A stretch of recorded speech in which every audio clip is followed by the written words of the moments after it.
Ontem o Vasco foi derrotado mais uma vez, vem de uma sequência muito ruim, né? Foi goleado pelo Internacional, depois perdeu pro Olímpia também, pela Sul-Americana. E ontem poderia até ter sido goleado, viu?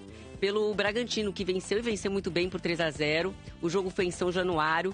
E aí a torcida declarou uma guerra ao time e ao Renato Gaúcho. Então o Renato Gaúcho foi agredido até, né? Porque muitas garrafinhas foram arremessadas em direção ao treinador. Garrafa d'água, garrafa de cerveja. Ele foi bastante xingado com palavras duras. E aí chamou muito atenção. Ele até fala aí, né, vocês estão brigando comigo? É sério isso, né? A reação dele enquanto ele estava sendo atacado. E aí o que chamou a atenção, o Renato, ele não foi para a entrevista coletiva. Não foi. Quem deu a entrevista coletiva ontem foi Thiago Mendes, um dos titulares, capitães do time do Vasco, acompanhado pelo diretor de futebol, o Admar Lopes, né? E, obviamente, gerou aquela dúvida, por que que o Renato não foi para a coletiva, né?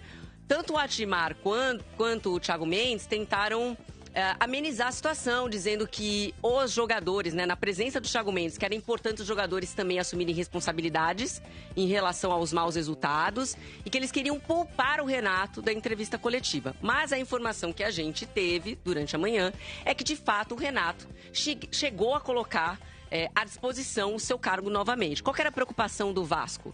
Era que o Renato pedisse demissão durante a entrevista coletiva, de novo, como aconteceu quando ele comandava o Fluminense. Depois, até numa entrevista pra gente, né, pro Taon, o próprio Renato falou que se arrependeu, né, que foi uma decisão de cabeça quente. Então, o que o Vasco tentou fazer?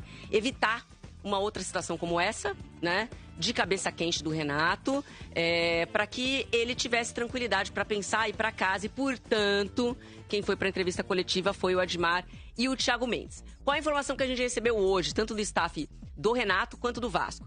O Vasco se apresenta hoje, vai jogar a Sul-Americana na quarta-feira contra o Barraca Central. Lembrando que o Vasco está em segundo lugar no momento, com 7 pontos. O líder do grupo é o Olímpia.